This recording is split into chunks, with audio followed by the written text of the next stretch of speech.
Hey, what's up, social media family? It's Chris, your favorite host, your favorite coach, all things favorite. If you don't have a favorite, why not let it be me? It's okay.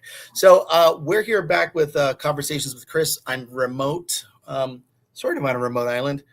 My equipment is broken. We're having all kinds of things here, but we're still doing this. And I'm here today with Blair, and this is exciting because Blair has gone from rock star to business mogul. So, Blair, thanks for joining us today, man. I appreciate it. Hey, it's my pleasure. It's great to talk to you, Chris. Always. You don't mind if we ask you a few questions today? And as you know, we don't plan these questions. We just kind of see where the conversation goes, and we are live. If anybody's got any questions, they can hit you up and stuff like that. Yeah, let's make some friends. That's right. Make some friends. Let's talk about it, man. So, talk to us about the moment you knew you wanted to be a front man. That happened when I was a young man. Actually, I was one of those guys that really identify with music, with message, with storytelling. And to be quite blunt and honest, I was the only one who, I guess, had the guts to go up there and make a fool of myself. And it was okay. You know, at the end of the day, I might not have been the best singer when I was 15, 16 years old, but I had no problems getting up there and making a fool of myself and just having a good time. And I'm getting to the next level, and that just led to more things. And every time I just would challenge myself to get a little further, a little crazier, and a little more. I just have fun. You know, at the end of the day, look, we can't laugh at each other and ourselves. Then what's the point, right?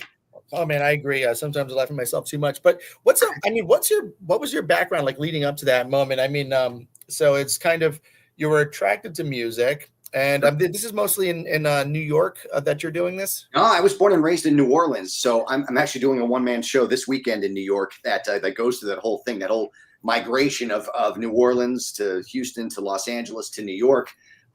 Basically, I mean, I was drawn to it. I loved it. But what I started seeing were my idols, great people, but they ended up on a bar stool in New Orleans. And that was it. It was over. And I'm like, I don't know what else is out there, but it's got to be another step up. There's got to be something else. So I started looking to people that got to that next level and said, okay, this is before social media, obviously, and even the internet.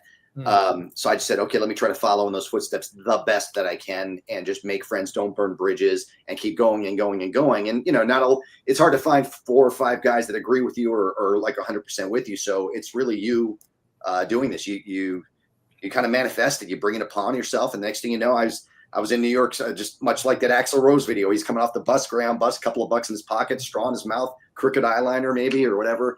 And the party started basically. So that's how I got to New York. So that was more like in the 90s. I was still a very young man and just trying to figure it out. And I knew that it's all going, move forward. Just, you know, you pick yourself up, you keep moving. Yeah, you know, I love that. And it's, man, you said a few things there. I mean, I remember being in bands in the 90s, and this is the days before social media, before everybody had a camera on their phone. This was a real deal, man. Hard copy mailing lists, getting people to sign up. You know, it's a different world now. And I mean, I always think back, man, if we were doing what we're doing back then, you know, in the early 90s, if we had this technology available to us, how would things be different? But so now you end up in, like Axl Rose, you end up in New York City. So take us to that stage in New York City, and what did success feel like in that moment? Well, success comes over, and then it's, you know, you have to define success. What's success to you? Success to me meant, okay, I have a roof over my head. I'm with people. We're creating things together, and we're moving forward. I mean, it's really relative. So the first band that picked me up had financial backing and a label ready to go. That band disbanded quicker than you could write the name down. It's the way things go in this industry. Back when I was earlier in New Orleans, it was like first round draft picks every year that people would just take, and they would form a new band and just keep going. So this was a little different. Then I ended up in another band who ended up getting, you know, a little more notoriety. We had an album out, and to your point, we would like guard this 2-inch reel with our lives. That was everything on that reel. There was no phone. There was no, you know, bedroom computer or something like that. Everything we had was imprinted on this file that we you know, basically at that point we thought it was the epicenter. It was our music. It was us. It was a representation. It was hard. It was grinding and you know, at the end of the day, our music was about fun and having fun. Life was good. I mean, there was no reason to be upset until I say this joke in my show. It's like, you know, one day I remember being in a rental car in Idaho, and what, are you jealous? No. I turned the radio on, and it's Nirvana. Smells Like Teen Spirit is on. and I felt it in the air. Something was coming, something when there was a change. This was not my music. This was not me. But I could tell things were changing, and man, did it just kind of mop the floor with us. So success was success, but then it was turned upside down, and we weren't strong. I mean, early 20s. I mean, I was young. I had no attorney. I had no idea, but we had signed contracts. We owed a lot of money because everybody wanted their money back, basically. So that led to some rock bottom again, trying to understand. I mean, and I was brought to a family. So if you file bankruptcy, that is, the most shame you could bring on yourself next to jumping off a bridge. So I just carried this weight with me. I had to do this by myself. It was quiet. The music was gone. And yeah, it just happened. It happened in 30 seconds. My life was changed dramatically. That's interesting. Yeah.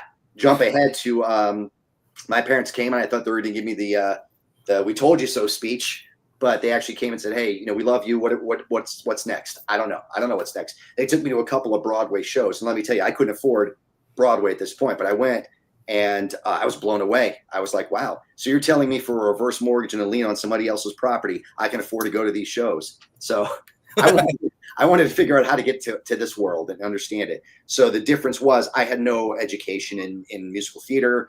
I just knew that I wanted to be a part of it. So I just ground myself and eventually just opened doors, got in there, auditioned, and one thing led to another.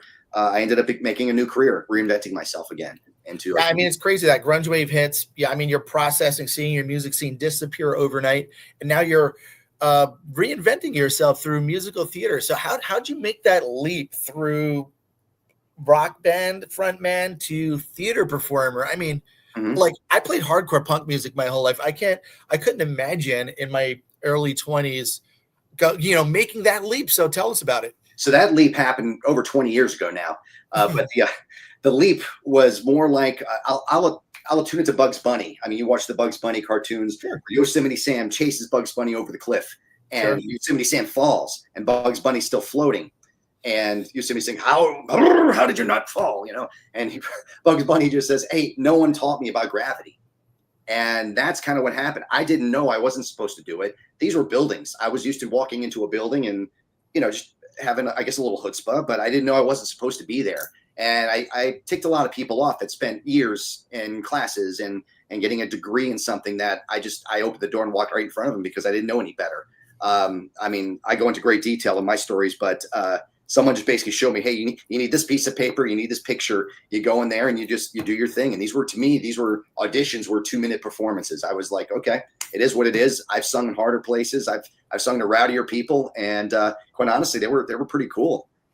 Flash ahead a little bit, when I met some producers, they were like, you had the job when you walked in. You had like some spunk to you that we didn't see before, and you started singing, and you were starting to lose the job because you had the attitude, and you could be taught everything else, I guess is what that was. So I jumped around from show to show, and things were moving up. And I mean, I'm going through a lot of history here, but it was a great ride. It was something I learned as I went, and I guess my lesson is, don't be afraid to knock on the door. People want to help people, and as long as you don't go in there with some crazy attitude, generally people want to see you succeed, I think, and you help other people, It's I think it's, the world is how you see it, so it's I mean, some people think everyone's out to get them, and nobody supports them, and everyone's a hater, and some people think, man, everybody's so supportive and they want to see you succeed. And I share that too. And some people say, hey, Chris, you're a Pollyanna. That's wishful thinking, not all these people love you, and that's okay. I'm happy in my bubble, man. But there's a lot of correlations here between like performing and business. So like, what's one lesson from performing live that you still use in business today? Well, it's just much like we talked about. It's not being afraid to ask a question. Not everybody knows everything, and quite honestly, the people that know something you don't are very happy to tell you. If you go in there with this attitude, like I'm the be all end all, yeah, you're gonna fall down. You're gonna make a fool of yourself. So a degree of humility. It requires in both. Yeah. And you want to help. I mean, if you want to help people and you want to be helped, I mean, there's a whole world of people that want to help you get to that next level. To business. So I ended up, I'll jump ahead a little bit, got married, had a child, everything, paradigm shift, everything focused on my child. got a job, and I found sales to be kind of a neat little way to make money. It was basically the same thing as auditioning, but now you have a purpose behind you. You have a whole team of people behind you saying, hey, we're going to back this up. I worked for a group of radio stations that turned into advertising agencies that put on events. It was all in the same wheelhouse. It was just, actually it was a lot less work than having to promote your own show and build your own thing from scratch. So little bits of success would come. Now, when I went through a divorce and had the child kind of ripped from me, that was another rock bottom here, trying to figure out, okay, now what do I do? And I'll jump ahead to where, like, one of my dad's over last talks before he passed away was like, don't chase money, value your time. Money can always be made, but choose wisely what you do with your time. At this point, I was making lots of money for people that had hired me, and I wasn't really seeing that, but it was stressing me out. I was getting older, and that was ads. That was the ad sales, right? Yeah. Or just campaigns, or that's big. That's big dough, man. It's sure. And so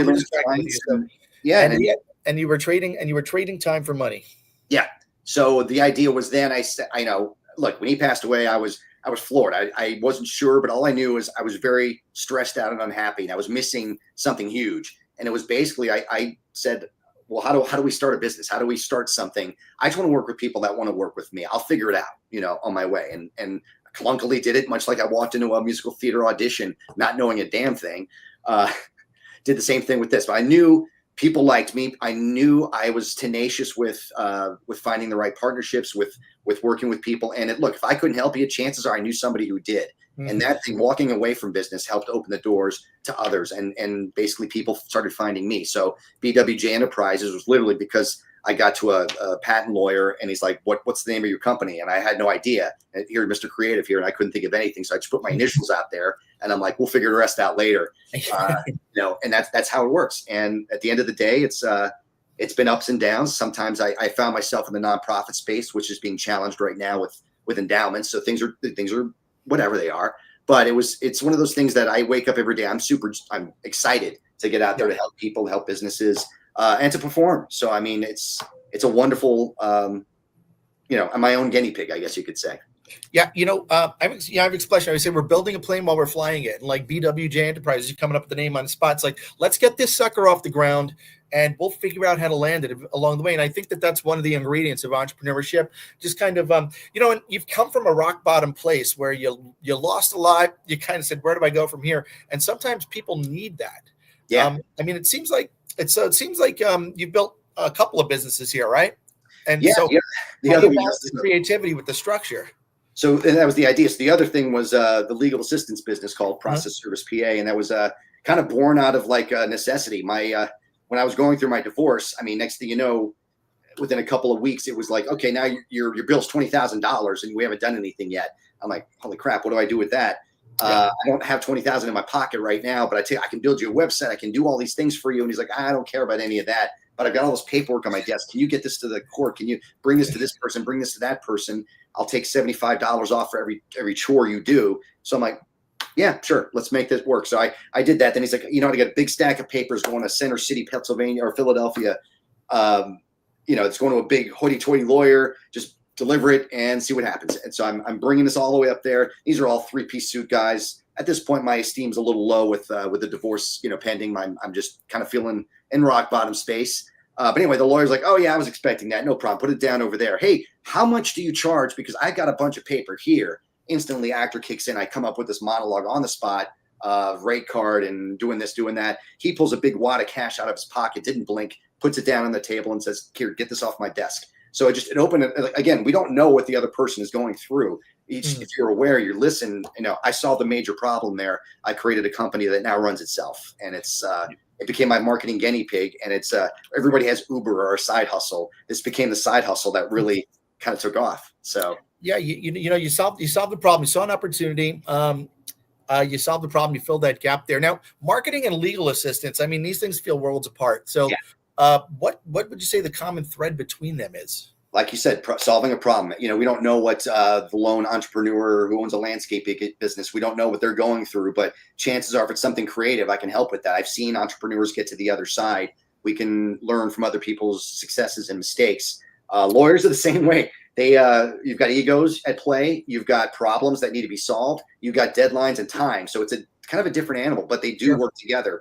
Marketing's having a big mouth, word of mouth, right? So you got to have a big mouth, and that's how that works. So now my fun goal has been circling back to these big lawyers and trying to get their marketing in order. So, kind of doubling back and seeing how I can be a resource to them in more than one way. And then, you're the first thought. When you solve a problem for someone, you're the first thought they come back to you. That's right. Perfect. Yeah. And you've, I mean, this is, in hindsight, you can see all the success that you've had. Is there what's the biggest mistake you've made early on in your business? And how'd you recover from that? There's a couple. We've all made mistakes. I think the thought of just limiting behaviors, limiting beliefs, things like that. So I used to tell, like, my motto when I first created BWJ, I'd go to everybody and say, hey, I'd love to work with you. We've worked together in the past. This is a success we've had. Hey, I'm not a millionaire, but I can sleep at night. Insinuating that honesty was, a tangible smaller amount. I'd be a little cheaper than the big boy agency or something like that.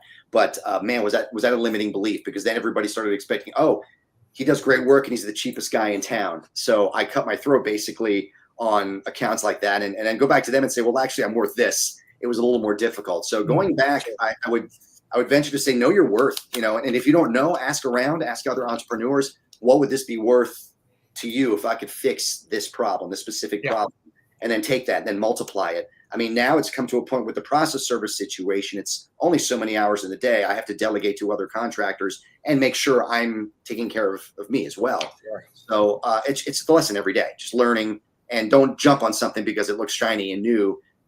Ask around, there's people that want to be a resource. Yeah, it seems like for all your stuff, you're a lifelong learner too, which helps you tremendously. 100%. But so a few things you listed as your superpowers, things like tenacity, creativity, problem solving, and trust as your superpowers, right? So which one of those things saved you the most during tough times? I would say creative problem solving, because life is a series of puzzles. Sometimes it's easy. You ever play Wordle and you get it like on the second try and you feel brilliant, sure. You conquer the world. The next day you can't win for 3 or 4 times. It's like that. You've got to have a clear mind. You've got to think, and you got to be okay with asking for that. And I've kind of come to a place now, years, decades later, to say, hey, I don't have all the answers, whether it's in theater, whether it's in marketing. But I'll ask somebody, and the same behavior goes. I would do the same for my clients or my friends or my family, and it turns out it works the other way too. It's okay to ask for help. So superpowers. Don't try to solve the world's problems. Don't put it all on your back and run with it. Ask for some help, and chances are you could cut out a lot of heartache by learning from people that have. It turns out there's people going through heartache out there, man. There's a lot of people that are very unhappy with their lives. In love, in life, in their business, they work under a slave kind of situation. They're slave to their dollars and their time, and it's a sad place to be. And you can see it easier when you're on the outside of it looking in. So I'm hoping that I can be an inspiration to others. I don't know how many people hit rock bottom. I'm what, number 4 now, and then rebuilding. And look, it is what it is, man. But you learn something, and you try to take it to the next level every time. Maybe your next band will be called Rock Bottom. Why not? So, we talk about like trust building, right? And how do you teach or transfer trust building to others?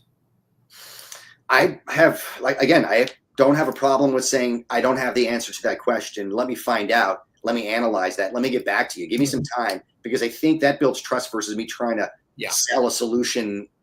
I've had people work with, and they have like all their one sheets in their briefcase, and they're ready to put them in a round peg, square box type thing. I just learned, don't do that. Listen. I'll bring one piece of paper or a notebook, old fashioned, write it down. Like, something will hit me, and then I'll go back and say, we talked, you said this. I'm not sure about that, but I want to find out more about can we talk about this a little more? And I find if you take that approach, there's certain, like, we talk about disc personalities. You meet those dominant people, they need a solution in 10 minutes. Yeah, maybe I'm not the right guy for that, but I can at least listen and, come back with something. So I think trust, being able to say, hey, and early on in my career, I had a large client that came to me and wanted me to solve the problem. And I said, that's a little steep for me right now. I turned them on to an agency that was better suited for them. A month later, they came back and said, we don't understand what this agency's saying. We want to bring you on to interpret and make it English for us. So again, doing the right thing. I could break it down to you do the right thing. That's awesome. So there's being a creative myself and a musician, I ended up writing this book, spontaneous as fuck. We call it spontaneous AF, so that for the kids. Yeah. But I'm just curious. I like to ask people this question: what's the most spontaneous AF thing you've ever done on stage or in life? Well, in life, just manifesting that, just saying, there was a time in Houston where I had nothing, nobody. I saw a band and I said, I'm gonna be in that band. I'm gonna lead that band. And within 6 months, it just happened because Nice. I took the right steps to do that. I mean, I know that's probably small potatoes in this, but I mean, the idea of actually going back and saying, okay, don't look at it as a failure. Yeah, my album collapsed under me right when we were about to go on tour, but things just shifted. And then I'm like, okay, now what? And then not being afraid to go through that next door and ask a question and say, I had no idea. Tell me. I'll do what you say. Let's do it. And before you know it, singing a high C on a stage for a classical song. It just That's awesome. That's awesome. All roads led to here, right? And if you had to pick like a walk-on song for your entrepreneurial life, what would it be? That's funny. I just put together a mixtape of walk-on songs. It was a mixtape. Look, that's a term that you kids probably haven't heard. Well, it's not a tape, but so my intro song actually is the piece from New Beginnings from Good Charlotte. Okay. It goes to New York from Frank Sinatra into Broadway by Benson. So it's kind of a splurt. And then after I've scrambled everybody's head in the room, what's that? Miseraloo by Dick Dale. That's my closing piece. Walking off with that, the old Pulp Fiction song. So that's my jump on, jump off type of thing. So if I've got you to think about things for a little bit, and if you look at my song list, you're like, this is insane. These don't go together. Yeah, you're right. They don't, but I do. So it's like, hey, this conglomerate of songs that don't go together, but as it relates to my life, it does. It so does. That's kind of a cool thing. And I just one more question for you. What advice would you give? Like, what advice would rock band Blair give entrepreneur Blair today? Oof, I don't know that rock band Blair was in a place to give anybody advice. It's more the other way around, right? So if entrepreneur Blair could go back and give rock band Blair some advice, what would that be? Well, first, rock band Blair would say never take no for an answer. It's never, It's not no always. The other entrepreneur Blair would just say, hey, don't be afraid to ask for help. Don't be afraid to ask for questions, and choose time over money. You're not going to get time back. You don't want to, and don't be afraid to take the chances. You can make things up.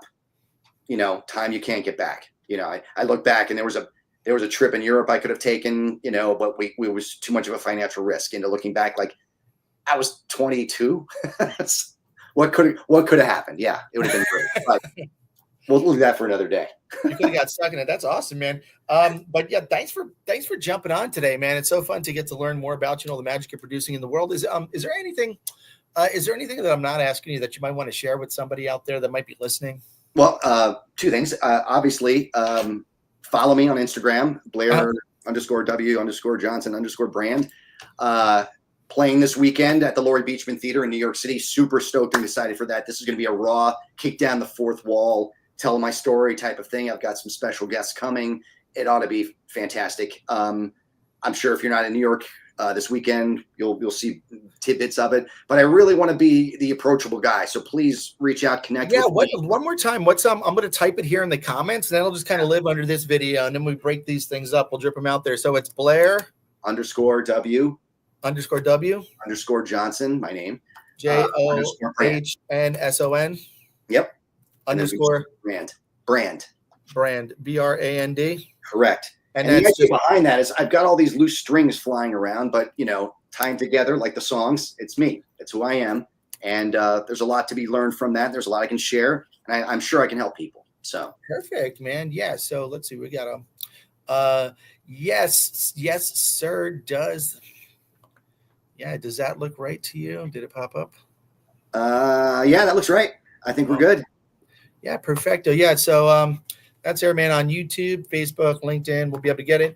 And man, thanks for hopping on with us today. We'll catch you out there in a virtual world. The stuff will be up, man. You'll be we'll get you tagged. Blair W. Johnson brand, no doubt. So again, man, you're easy to get in contact with. If anybody wants to reach out to you, they can just do so through any of these platforms and find you. You can reach out to me, and I'd be happy to get you connected. But man, we're looking forward to seeing all the magic you're producing in the future, my friend. I appreciate it. And then if you wanted the website, that's it's got all my stuff in there too, blairwjohnson.com. That's easy. www.blairwjohnson.com. Yep. And that's got access to all my companies, all what's going on. And yeah, let's make some friends. Let's make some things happen. Yeah, perfect, man. So we got all that going, and we'll see you out there in the virtual world. Talk to you soon, buddy. Thanks for joining us. Bye.